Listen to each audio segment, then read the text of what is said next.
Hi there. My name is Giselle Carson. I am a business immigration attorney with Marks Gray, and I'm here to talk to you about a topic that we hear a lot about after the H-1B lottery results have come out, and many foreign nationals and their employers are trying to determine which way or what alternatives they are to continue to live and work in the United States. And one of the options that comes up quite often, and actually sadly is one of the few options that has some practicality to it, is the day one CPT.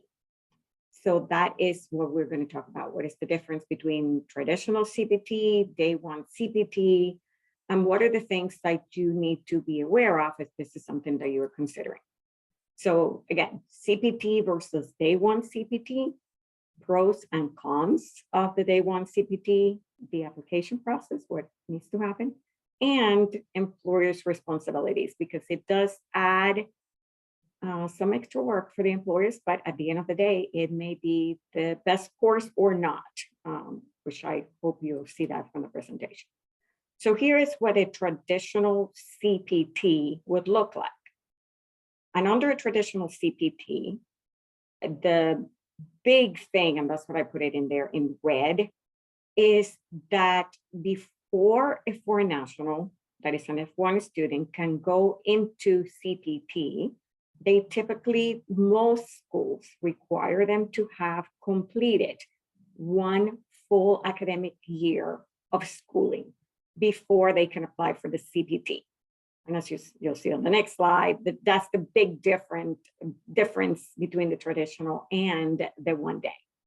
Now, some other things that really apply to both of them is the training. The C in the CPT relates to training, and it has to be directly related.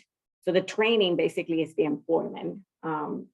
So that employment that is going to happen at the employer's site has to be directly related to the area of study. And this is something that needs to be analyzed because there is not many CPT, day one CPT curriculums out there.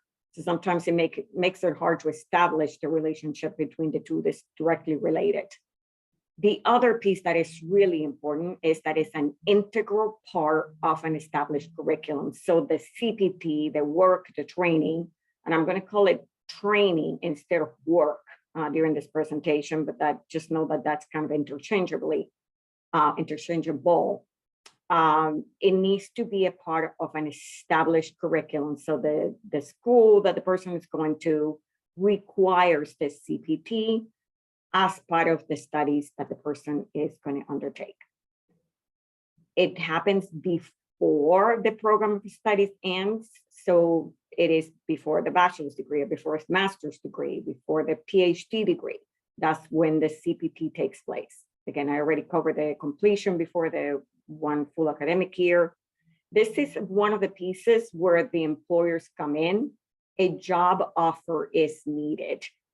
The person for national and F1 status cannot just go to their school and say, hey, give me CPT. One of the requirements for that is that they have a job offer. So employers, that one is for you.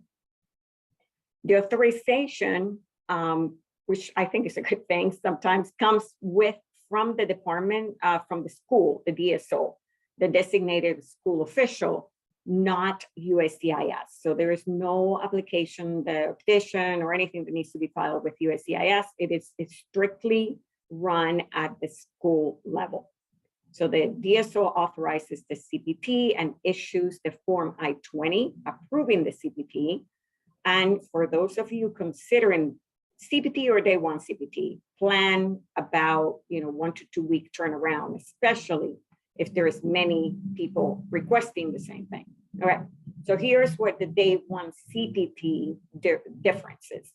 So it's a work study program from the first day of the academic program. Again, remember the traditional CPT is you have to go a full year of studies and then request a CPT. Here, these schools that offer day one CPT allow you to go to work and study from day one. So the completion of the full academic year is not required. It is required that the person goes to school. So they're going to have to make some arrangements to actually go to the school and take some classes. So they're going to be on campus a few times per semester. Typically, the campus is not where they're working. So it's going to require some balancing of these schedules. And they can do study on campus, then they can do some coursework online, and then they'll work for the CPT approved employer. And that's how this hybrid world of day one CPT works. It is not available for bachelor's, so this is always graduate or higher level of the studies. And again, the program requires this work experience in order for the person to graduate. Now, this one is, it's very important, because if you go to, or the Foreign National goes to the school advisor and says, I want CPT because I need to work, although that is the underlying, one of the underlying goals, CPT cannot be approved by the DSO just because the person wants to work. So again, there has to be an intent, a purpose of learning something that is going to help the Foreign National advance their career, their training, and that has to be the main component of CPT. And that's why I'm kind of calling it training rather than employment. Pros of day one CPT. Well, the big plus is the ability to stay in the United States. Again, if you were not selected for the H-1B lottery, the person can train, work part-time or full-time, again, from the first day of the academic year. And although there is many cons to the day one CPT, the pro is this one, is the ability to stay here, live, work legally, and continue your studies. Again, pro also, the processing time is short. It's not weeks or months or years through USCIS. And yes, it is legal, although you're going to hear, no, it's not legal. And I'll address that in the next slide. But if you are considering day one CPT, it does require careful planning, analysis of what's going on in the immigration environment, and really strongly recommend that you explore this way more than just listening to my video here. This is just an intro to save you time. I've done a lot of reading and research to summarize this to help you at least start somewhere. The cons. So there's various negatives to the day one CPT. The main problem I see is the lack of consistency between what USCIS or the Department of State, and that has a reason for later on. There is inconsistent guidance. It is used politically as for some anti-immigration activists. The regulations are very limited, which also makes it very easy for USCIS or for the Department of State to manipulate what the regulations say and make the day one CPT easier or harder for people to obtain. If USCIS or the Department of State determine that the CPT program, the day one CPT program that the person attended was not legal, or the person was not in valid status or lacked status at some point during that day one CPT program, the USCIS or DHS or DLS, Department of State, could deny a change of status to an H-1B or could deny the H-1B visa. So that those are all things that you have to consider. And then again, it's highly scrutinized because of various factors. Some of those are mentioned above, and also there are some schools that are not following the guidelines or they're stretching the guidelines. The programs have been shut down, have been found to be fraudulent. And then at the end of the day, the foreign national could end up being deported because they were, they violated their status. So the consequences can be pretty grave and risky. So again, this is an area to go into with a lot of caution. The process, again, begins with a job offer from the potential employer. The foreign national will register for the courses, prepare the CPT application, present it to the DSO. The DSO will review, approve, and at the end of the day, hopefully will issue a Form I-20. This Form I-20s are gold. They should be signed, they should be dated. And this is what gives the foreign national the ability to work. This is your work authorization, basically, the Form I-20. And coming back to the employer, the person can only work during those times of CPT. So if the CPT runs from June 1st through September 1st, that is the only time that the person can work. And of course, towards the end of that time, they're going to have to go back to the DSO, make a new application, get a new I-20. And every time that this happens, the I-9 form needs to be updated by the employer to ensure that they are verifying the ability to work of the foreign national. So going to the employer's considerations and responsibilities, again, at the beginning, provide the job offer. Candidate can only work during the CPT approved dates. Also, if you're not aware, if this is the first time that you handle, and this is for employers, the F1 students are exempt from FICA and Medicare withholdings. So you should seek tax advisor guide or other guide on this aspect. Again, and the I-9 verification needs to be done on a more regular basis than some of your early employees. So this is something to make sure that you have your tab or your reminder that the I-20 and the Form I-9 needs to be updated. And the I-20, the Form I-20 that authorizes the CPT is your List C document. So I'm going to show you what that looks like, I think, yeah. So this is what the I-20 is like 4 pages long. This is on the second page at the top. This is the information employers that you're going to be looking at.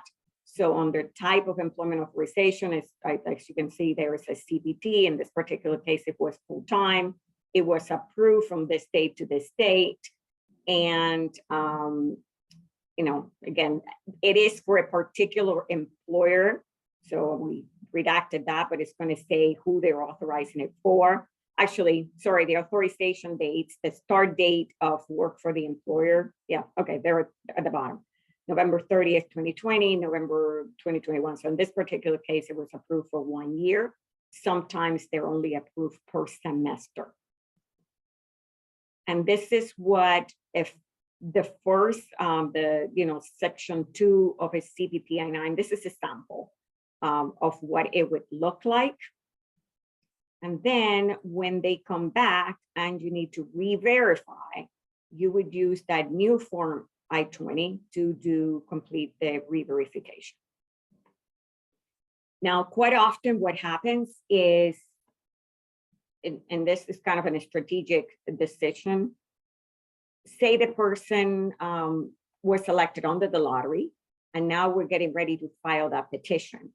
And the foreign national has been using Day 1 CPT, and they have been using Day 1 CPT for a very long time, say 2 years. And this is the piece where an attorney should be consulted and more.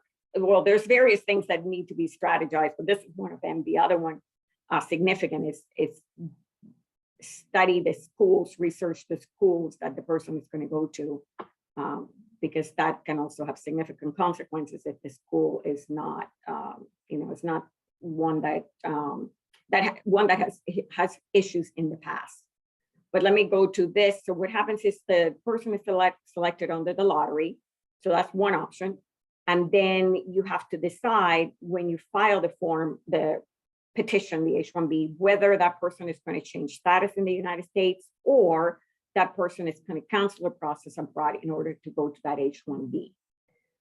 And currently, what we're doing, if the person has been in CPT for a very long time, we are suggesting that they obtain the H-1B not as a change of status, but as consular process, meaning that they will have to go abroad and get a new visa stamp in their passport, that's in this time an H-1B visa, and they will enter the United States with that H-1B visa, and that is what provides them with the work authorization and H-1B status. The other option would be to change status. So file that H-1B with the option of changing the status in the United States. And what happens is automatically when that change of status is approved, then the person, the foreign national, goes from F1 to H-1B. In the case of an H-1B lottery, with that H-1B status will become effective October 1st, if that's the first day of the validity date. But in this option, the analysis of maintenance of a status and also what the political ramifications of day one CPT need to be evaluated. The other place where day one CPT comes in is not when the person has obtained the H-1B, but it's also if they were not selected for an H-1B, and then the person is looking at day one CPT in order to stay in the United States and continue training. So those are kind of the two situations where we see the H1, the day one CPT come into play. So hopefully this has given you the basic and a basic overview of day one CPT, what the process is, what the pros, the benefits of doing it, and the negative aspect of it, what to do, whether to change the status or cancel a process, and for the employers, the various responsibilities and considerations that you have to take here. I often get asked, should they do the one CPT? And it's not a yes or no answer in any circumstance. There is a lot of factors that need to go into play. Many of them, the ones that I've put here for you. So again, use this as a guide and continue to evaluate your possibilities. We're here to help you. Thank you so much for listening to this. And, I think we live in an amazing country, and we are proud to help employers do what they do to continue to elevate and innovate in the United States. Thank you so much. Take care.